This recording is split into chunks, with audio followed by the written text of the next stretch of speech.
예, 설 보내고 외부에서 오신 분들도 많이 계시고요. 또 연합 예배로 드리다 보니까 어린아이들도 많이 있고 그래서 설교를 얼마나 좀 더 쉽게 해볼까 고민했습니다.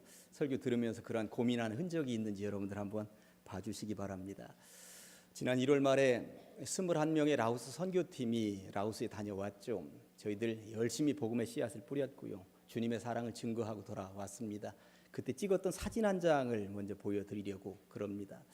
붉은색 옷을 입었더니 사진이 아주 예쁘게 잘 나왔습니다. 역시 사진빨은 붉은색, 환한색이 있어야 잘 나오는구나 하는 생각이 들고 제가 볼 때마다 참 좋습니다. 특별히 라오스에서도 가장 오지라고 하는 몽종 마을에 가서 선물을 전달하고 저렇게 기념으로 저희들이 찍은 사진이에요. 그런데 이 사진을 다른 색깔로 한번 보실까요? 흑백으로도 저희들이 봤는데 흑백 사진입니다.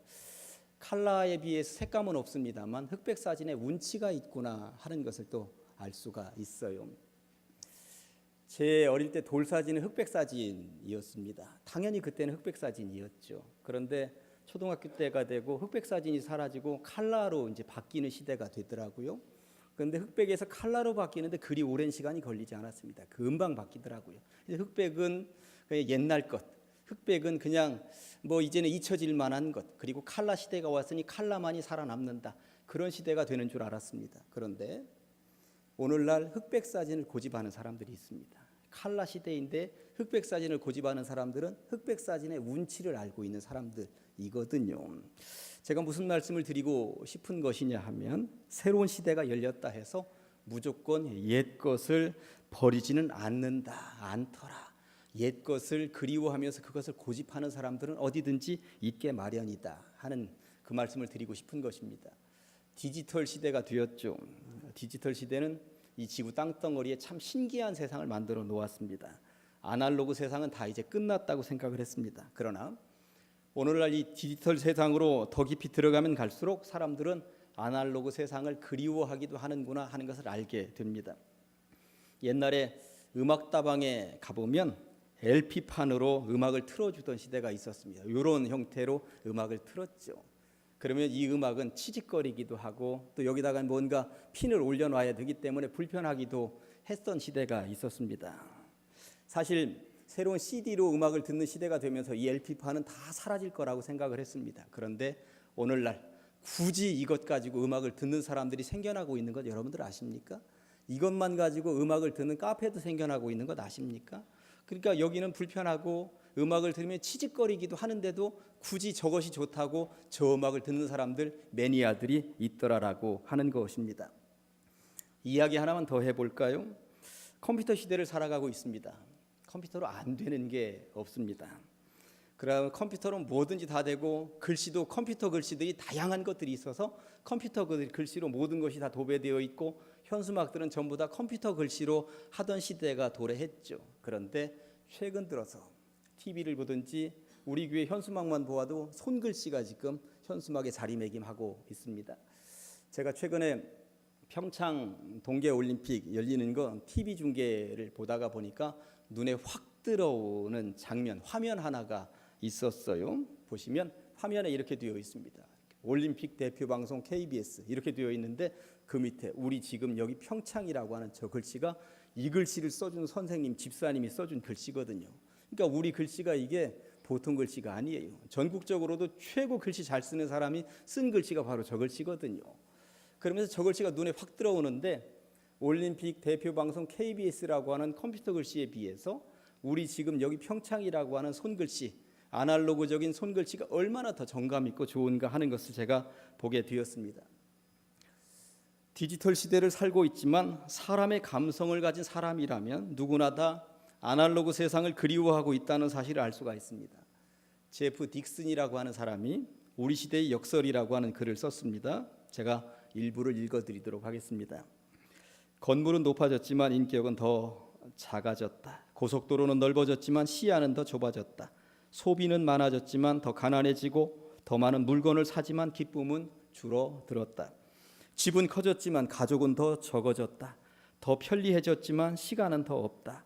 학력은 높아졌지만 상식은 부족하고 지식은 많아졌지만 판단력은 모자란다. 전문가들은 늘어났지만 문제는 더 많아졌고 약은 많아졌지만 건강은 더 나빠지고 있다. 너무 분별 없이 소비하고 너무 적게 웃고 너무 빨리 운전하고 너무 성급히 화를 낸다. 너무 많이 마시고 너무 많이 피우며 너무 늦게까지 깨어있고 너무 지쳐서 일어나며 너무 적게 책을 읽고 텔레비전은 너무 많이 본다. 그리고 너무 드물게 기도한다. 가진 것은 몇 배가 되었지만 가치는 더 줄어들었다. 말은 너무 많이 하고 사랑은 적게 하며 거짓말은 너무 자주 한다. 생활비를 버는 법은 배웠지만 어떻게 살 것인가는 잊어버렸고 인생을 사는 시간은 늘어났지만 시간 속에 삶의 의미를 넣는 법은 상실했다. 달에 갔다 왔지만 길을 건너가 이웃을 만나기는 더 힘들어졌다. 외계를 정복했는지 모르지만 우리 안에 세계는 잃어버렸다. 공기 정화기는 갖고 있지만 영혼은 더 오염되었고 원자는 쪼갤 수 있지만 편견을 부수지는 못한다. 자유는 더 늘었지만 열정은 더 줄어들었다. 키는 커졌지만 인품은 왜소해지고 이익은 더 많이 추구하지만 관계는 더 나빠졌다. 세계 평화를 더 많이 얘기하지만 전쟁은 더 많아졌고 여가 시간은 늘어났지만 마음의 평화는 더 줄어들었다. 더 빨라진 고속철도, 더 편리한 일회용 기저귀, 더 많은 광고 전단, 그러나 더 줄어든 양심들, 쾌락을 느끼게 하는 더 많은 약들, 그리고 더 느끼기 어려워진 행복이라고 글을 써놓고 있습니다. 세상이 이렇게 흘러가고 있다는 거예요. 먹고 살만한 세상이 되고 디지털 세상이 되어서 빠르게 달려가고 편리하게 세상이 흘러가고 있는 것 같지만 오히려 질병은 더 많아지고 정도 사라지고 사랑도 사라지고 어쩜 그렇게 우리 어린 시절 없이 살아도 좋았었던 그렇게 그 시절 그것들은 다 사라지고 없는지 모르겠다고 안타까워하고 있는 글입니다. 저는 이 글을 2000년 전 예수님 시대 예수님 마음으로 한번 이렇게 표현을 해보면서 제가 살짝 바꿔보았습니다.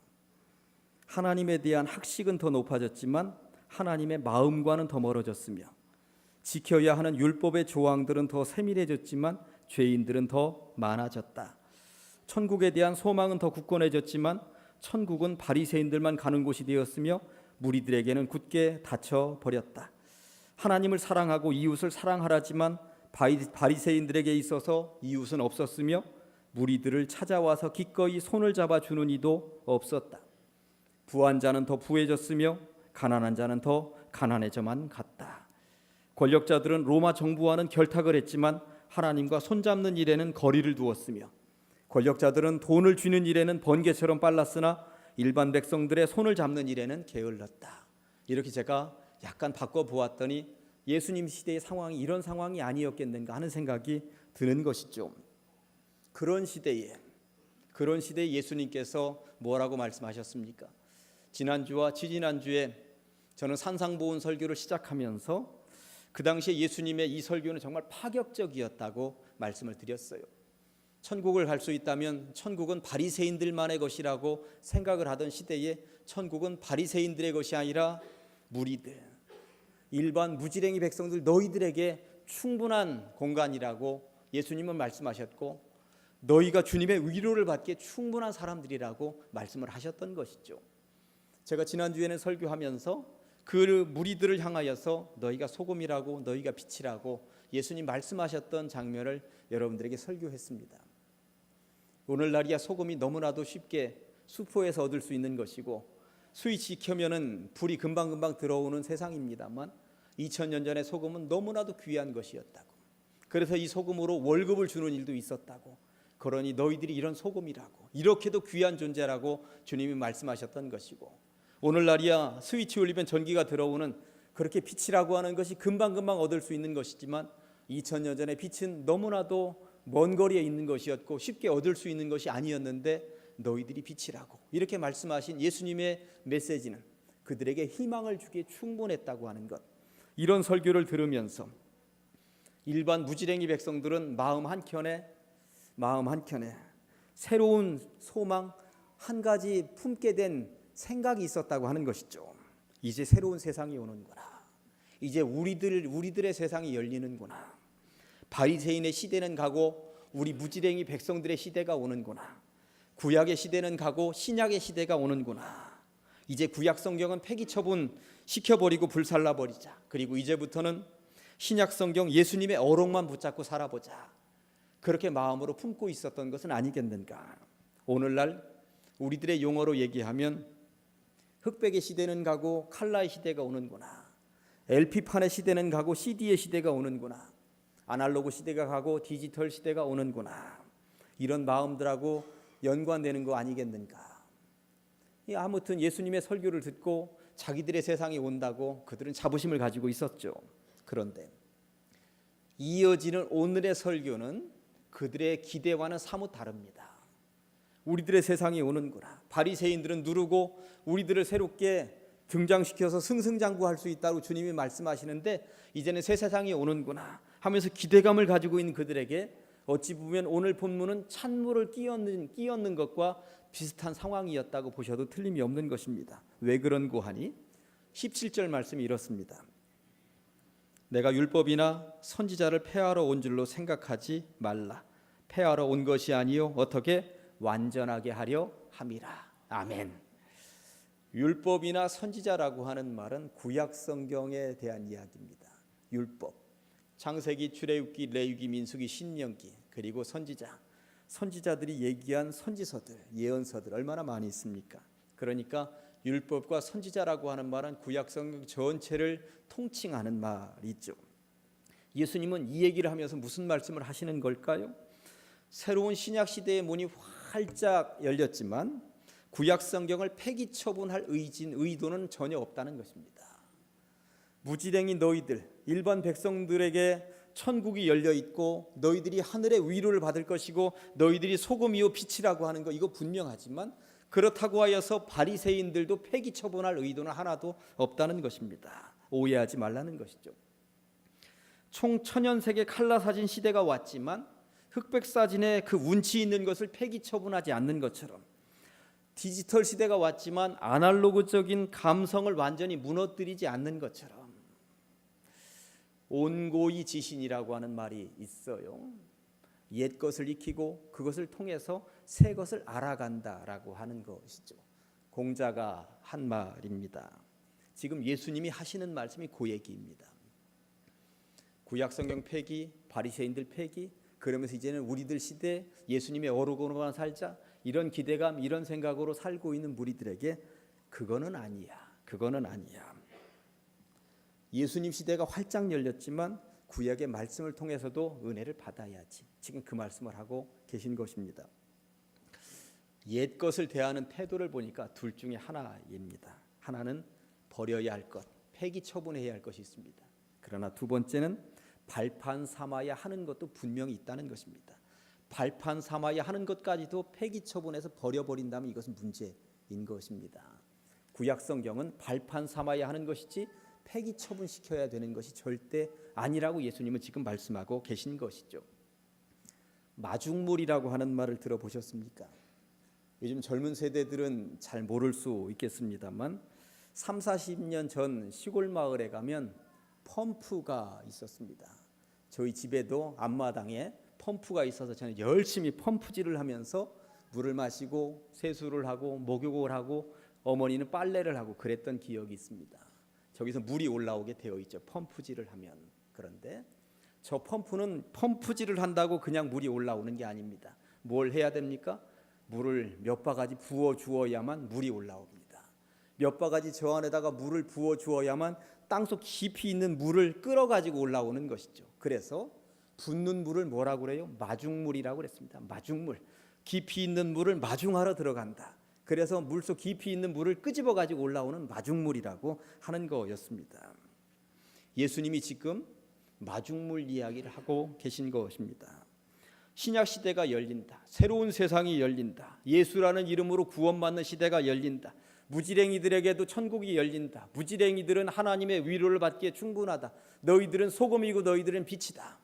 이전까지는 수십 년을 살면서 단 한 번도 들어본 적이 없는 놀라운 메시지를 선포하시면서 예수님이 말씀하시는데 그렇다고 하여서 이전에 있었던 신앙의 세계, 이전에 있었던 구약의 세계 이것들을 완전히 폐기 처분하는 것은 아니다. 혹여 그런 생각을 가지고 있다면 이것은 오해다. 지금 그 말씀을 하고 계시다는 것입니다. 사실 폐기 처분하자는 그러한 이론을 펼치는 학자들도 있었습니다. 왜냐하면 구약 성경에는 예수의 예자도 들어있지 않거든요. 우리는 예수 믿는 사람들인데 구약 성경에는 예수의 예자도 들어있지 않으니 폐기 처분해도 당연한 것 아니냐, 그렇게 주장을 하는 학자들도 있었다고 하는 것입니다. 그러나 예수님의 생각은 달랐죠. 절대 그래서는 안 된다고. 구약 성경은 나름대로 귀한 의미가 있고 보배로운 성경책이라고 말씀하셨던 것입니다. 신약 시대가 되어 예수 그리스도의 이름으로 구원을 받는 시대가 활짝 열린 것은 분명하지만 구약 성경은 폐기 처분해서 불살라 버릴 존재가 아니라 예수님을 맞이하긴 마중물이다. 그 말씀을 통해서 예수님을 끌어올리는 것이 아니겠느냐. 그러니 율법과 선지자를 폐기 처분하는 것이 절대 아니다. 그 힘주어서 강조하고 계셨다고 하는 것입니다. 엊그제가 설날이었어요. 흩어졌던 가족들하고 의미 있는 시간, 재미있는 시간 보내셨을 것이라고 믿습니다. 추석과 더불어서 우리 민족에게 하나님께서 주신 2대 명절이죠. 그런데 이 설날이 한때는 사라졌었다는 사실을 여러분들 아십니까? 일제강점기에 일본은 우리나라 설날을 없애기 위해서 얼마나 노력했는지 모릅니다. 수단과 방법을 가리지 않고 그거 없애려고 양력만 지켜라, 자기들은 음력설 없다, 그렇게 했었던 것이죠.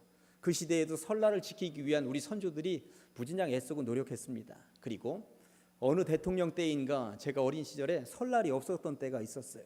그건 구정이다, 신정만 지켜라, 양력설 1월 1일 그때만 지켜라 하면서 실제적으로 설날이 빨간 날이 아니었어요. 그때 우리 시골 마을에서 뭐 저런 대통령이 다 있는가 이랬던 기억이 있습니다. 그런데 몇 년 못 가서 설날 부활시키더라고요. 왜 그랬겠습니까? 아무리 새로운 양력이 좋다 해도 우리 민족이 수백 수천 년 지켜오던 음력설을 그렇게 쉽게 없앨 수는 없구나. 사람들은 없어진 설날을 어떻게든 지키려고 노력을 했던 것이고 다시금 부활을 했던 것이죠. 옛 것을 무조건 없앤다 해서 밝은 새날이 항상 오는 것은 아니에요. 그것을 발판 삼아야 되는 것이 있는데 발판 삼아야 되는 것도 마중물 역할을 하는 것도 없애면 안 된다고 하는 것입니다. 예수님이 지금 그 말씀을 하고 계신 것입니다. 나를 통해서 새로운 시대가 온다. 그러나 그렇다고 해서 구약 성경의 그 아름다운 전통을 깡그리 무시할 수는 없다. 무시해서도 안 된다. 구약 시대를 발판 삼고 구약 성경을 마중물 삼아 신약 시대를 맞이해야 하는 것이라고. 그러니 폐기 처분이 아니라 구약과 신약을 잘 연결해서 하나님의 뜻을 이 땅에서 완전케 해야 되는 것, 그것이 바로 나를 이 땅에 보내주신 하나님의 뜻이니라. 그렇게 설교하고 계셨다고 하는 것입니다. 이제 말씀을 정리하고 마무리해 봅니다. 설날은 옛 것과 새 것을 연결하자는 온고이 지신의 의미가 담겨 있는 명절입니다.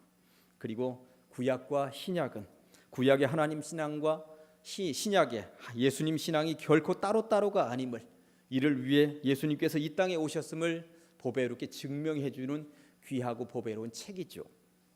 버릴 수 없는 옛 것이 있고요, 새롭게 받아들여야 하는 새 것이 있습니다.